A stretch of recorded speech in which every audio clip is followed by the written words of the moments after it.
অবাধ বাক স্বাধীনতার সময় আছি তো আমরা, যার যেরকম মন চায় সে সেরকম বলছে। তার রাজনৈতিক অবস্থানে কোনো একটা কিছু সুটেবল হলে সে একরকম বলছে, সুটেবল না হলে সে আরেক রকম বলছে। এটা তো আমাদের পক্ষ থেকে ব্যাখ্যা আসার কোনো প্রয়োজন নাই। রাজনৈতিক দলগুলো তাদের কথা বলবে, তাদের মতামত দেবে, তাদের পারসেপশন দেবে।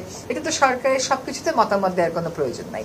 এই সরকারের সময়টা খুব সীমিত, এই সীমিত সময়ের মধ্যে আমরা কোন কোন জায়গায় সংস্কার করছি একেবারে ট্রান্সপারেন্ট ওয়েতে আমরা করছি, এবং সেটা সংস্কার যে আমরা করে ফেলছি তা না, একদম রাজনৈতিক ঐক্যমত নিয়ে রাজনৈতিক ব্যাপারগুলোতে সংস্কার হচ্ছে।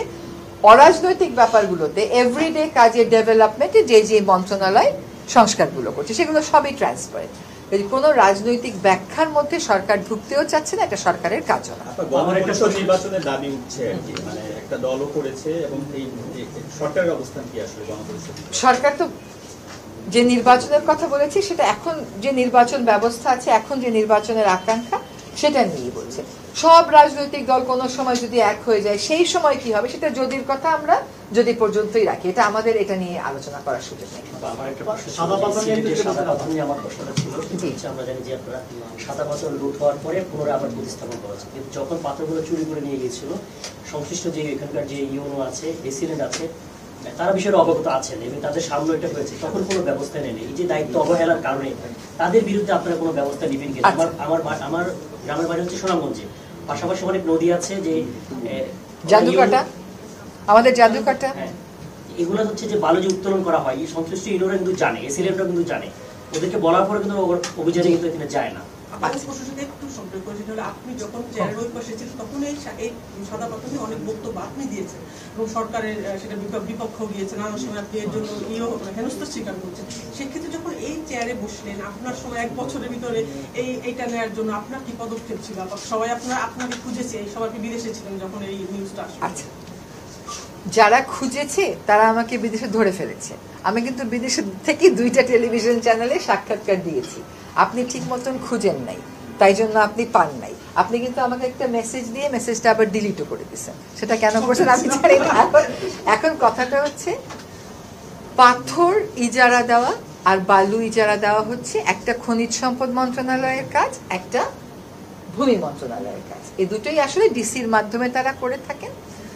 যখন আমরা পরিবেশ আন্দোলন করছিলাম তখন 2011 সালে আমরা একটা রায় পাই যে পিয়াইন এবং ডাউকি, যেটাকে আমরা জাফলং হিসাবে চিনি, ওইখানে ইকোলজিক্যালি ক্রিটিক্যাল এরিয়া ঘোষণা করা হোক। ইকোলজিক্যালি ক্রিটিক্যাল এরিয়া ঘোষণা করলে সেখানে আর অর্থনৈতিক কর্মকাণ্ড করা যায় না। সেই 2011 সালের আদেশ যখন আমি টেবিলের ওই পারে ছিলাম, ওইটা ক্রমাগত চেষ্টা করে 2016 সালে আমরা সরকারের মন্ত্রণালয়ে আনতে পেরেছিলাম। তখনও লড়াইটা সহজ ছিল না। তারপরে 2019 সালে এটাকে ইকোলজিক্যালি ক্রিটিক্যাল এরিয়া ঘোষণা করা হলো। তারপরে ওইখানে একজন ডিসি মহোদয় ছিলেন, তার সাথে আমরা কাজ করেছি, নিবিড়ভাবে কাজ করেছি, এবং আমরা দেখিয়েছি যে ওখানে পরিবেশ বান্ধব পর্যটন করলে যত শ্রমিক আছে সব ওখানে অ্যাবজর্বড হয়ে যাবে এবং আমাদের ওই পুরো পাথরপড়িটাও রক্ষা পাবে। এইটার প্রেক্ষিতে 2020 থেকে 2024 অবধি কিন্তু পাথর তোলাটা বন্ধ ছিল শুধুমাত্র পিয়াইন এবং ডাউকিতে। এখন এইটার মামলাটার বাদীকে যদি জিজ্ঞেস করেন, মামলাটার বাদী এককভাবে আমিই ছিলাম। আর 2019 সালে যখন এটা নিষেধ করা হলো, সরকার বলল যে পরিবেশের কারণে আর উত্তোলন করা যাবে না। তো পরিবেশ কথাটা কেন এসেছিল? কারণ ওই কাজটা পিছন থেকে সরকারের সাথে সামনে থেকে সবখানে আমি এঙ্গেজ হয়ে আমি এবং অন্যান্য পরিবেশবাদীরাও ছিল, আমরা এটা করেছিলাম। এখন যখন নতুন সরকার দায়িত্ব নিল তখন একটা যুক্তি তোলা হলো যে এগুলো থেকে তো পাথর চুরি হচ্ছেই, সুতরাং এটাকে আমরা লিজ দিই না কেন। তখন আমরা 2 উপদেষ্টা মিলে বললাম যে পাথর যদি চুরি হয় তাহলে যে চুরি করে তার বিরুদ্ধে ব্যবস্থা নিতে হবে। তার অর্থ তো এই না যে আবার সবগুলো আমরা লিজ দেওয়া শুরু করব। বিশেষ করে এগুলোর প্রতিবেশগত একটা সংবেদনশীলতা আছে এবং এগুলো খুবই সুন্দর দেখতে। এটা আমি সবসময় বলেছি যে আপনি যদি ভিয়েতনামে যান, ওখানে আমেরিকা থেকে ইউরোপ থেকে লোকে আসে ওদের এই নদী দেখতে। নিনবিন বলে একটা জায়গা আছে, সেখানে আপনারা ইউটিউব সার্চ দিলেই দেখবেন। আমরা আমাদের এই এলাকাটাকে পরবর্তী প্রজন্মের জন্য সংরক্ষণ করব। আমার একটা বিশেষ কষ্টের জায়গা কি জানেন, আমি আমার বাড়ি সিলেট হওয়ার কারণে আমি যে জাফলং দেখেছি, আপনারা তো সেই জাফলং দেখেনি নাই, হ্যাঁ, ওইটা আবার ফিরিয়ে আনা। তখন বাণিজ্য উপদেষ্টা মহোদয় একটা সভা করলেন। সেই সভাতে মন্ত্রণালয়গুলো থেকে যেরকম কথা তারা বলে যে না দিতেই হবে, সেগুলোর আমরা তাদেরকে বোঝাতে সক্ষম হলাম এবং মোট 17টি পাথর কোয়ারিকে আমরা ইজারা দেওয়া যাবে না এই সিদ্ধান্ত নিতে সক্ষম হলাম। এবং এই সিদ্ধান্ত গ্রহণ প্রক্রিয়া আমি নিজে এই বছরের এপ্রিল মাসে একটা পাওয়ার পয়েন্ট প্রেজেন্টেশন দিয়েছি এবং সেখানে আমি দেখেছি যে আজকে যারা শ্রমিকের জন্য দুঃখ করতেছে কেমন করে তারা ডিনামাইট দিয়ে বালু তুলে তুলে শ্রমিককে মেরেছে। যদি আমি ভুল না মানে এক্সাক্ট সংখ্যাটা আমার মনে নাই, শুধুমাত্র জাফলংয়েই বোমা মেশিন দিয়ে পাথর তুলে শ্রমিক মারা গেছে হচ্ছে বিটুইন 65 to 80। আমার এই মুহূর্তে মনে নেই, বাট এই কথাটা শেষ করে আমি আপনাদেরকে কপি দিতে পারবো সেই রিপোর্টে। তো আজকে যারা শ্রমিকের দুঃখে দুঃখ পাচ্ছে, যারা পাথর তোলে, তারা তখন কিন্তু শ্রমিকের পাশে দাঁড়ায় না। সেই ফ্যাক্টস অ্যান্ড ফিগার্স গুলো আমরাই তাদেরকে দিয়েছিলাম। ফলে সরকারি পর্যায়ে আমাদের কাজটা হচ্ছে নীতি প্রণয়ন করা। আমরা কিন্তু নীতিটা ঠিকই প্রণয়ন করেছি যে 17টাতে পাথর উত্তোলন করা যাবে না। এখন পাথর আদৌ উত্তোলন হচ্ছে কিনা এটা দেখবে কিন্তু মাঠ পর্যায়ের প্রশাসন। মাঠ পর্যায়ের প্রশাসনকে, যেহেতু আমি পরিবেশ নিয়ে কাজ করেছি, আমাকে কিন্তু প্রায় সময় অনেকেই পাঠায় এখানে বালু তোলা হচ্ছে, এখানে পাথর তোলা হচ্ছে, এবং এমনকি চিঠিও পাঠায়, আমি লিখে দিই যে ভূমি মন্ত্রণালয় দেয়। তো আমরা কিন্তু বারবার প্রশাসনকে বলেছি, লিখেছি।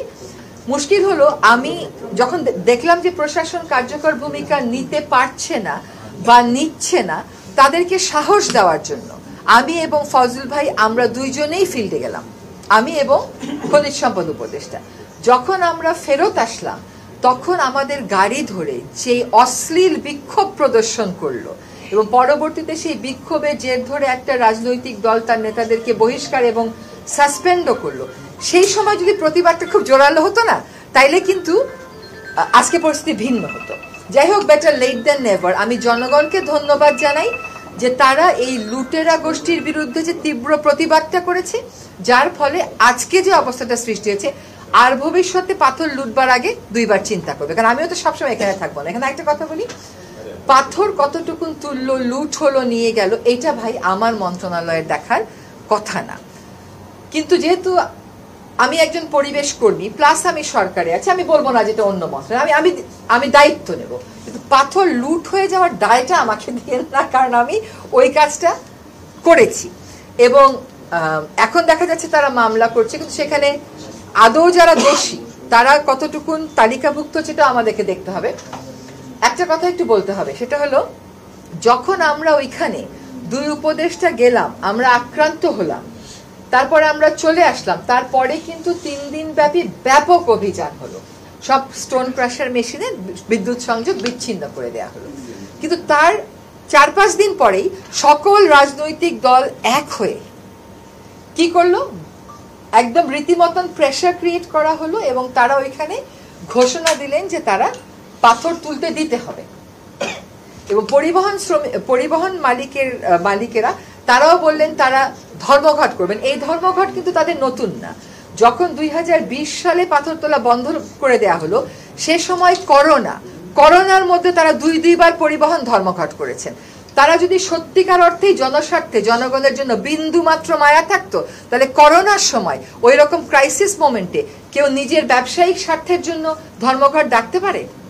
কিন্তু সেই সময় আমরাও সোচ্চার ছিলাম, প্রশাসনও আমাদের সাথে, প্রশাসনকে আনতে পেরেছিলাম। এইবার হলো কি, সর্বদলীয় যে ঐক্যের কথাটা আমি বলেছিলাম, সেই সর্বদলীয় ঐক্যের কারণে প্রশাসন নিশ্চয়ই যোগ সদস্য ছিল, কিন্তু এখন তারা বের করতে পারে কেমন করে যে পাথরগুলো কোথায়। আবার নীরবতাও ছিল, তারা হয়তো অতটা ঝুঁকি নিতে পারছিলেন না। আমরা একটা স্লোগান দিই প্রায় যে পিপলস পাওয়ার। তো আজকে পিপলস পাওয়ার হ্যাজ শোন যে লুটেরা চক্রের বিরুদ্ধে যখন মানুষ দাঁড়িয়ে যায়, তখন যতই রাজনৈতিক শক্তি ওটাকে সাপোর্ট করুক না কেন, মানুষের শক্তিটাই আসলে জয়ী হয়ে আসবে। আপনারা দায়িত্বে ছিলেন না, আপনি পরিবেশে আছেন। আছি দায়িত্বে আছি। আপনারা দায়িত্বে থাকা অবস্থায় একটা হয়ে গেল, মানে আবার ফিরে আসবে, এটা কিসে এসে? শোনেন, আপনাকে এটা বুঝতে হবে যে উপদেষ্টারা কোন পর্যন্ত যেতে পারে।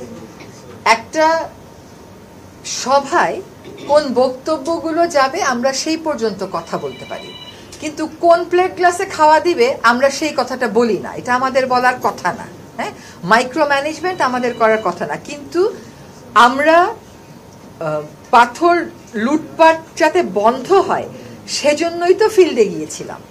ফিল্ডে যাওয়ার একমাত্র কারণ ছিল যে যারা লুটপাট করে তাদেরকে একটা বার্তা দেওয়া যে আমরা এটা করেছি। আপনি আমাকে বলেন তো, আপনি গত 10-20 বছরে পাথর লুটের বিরুদ্ধে কোন মন্ত্রীকে স্পটে যেতে দেখেছেন?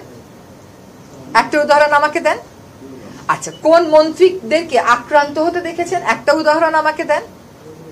তার মানে এইখানে যে ঐক্যটা গড়ে উঠেছে, এই ঐক্যটার বিপরীতে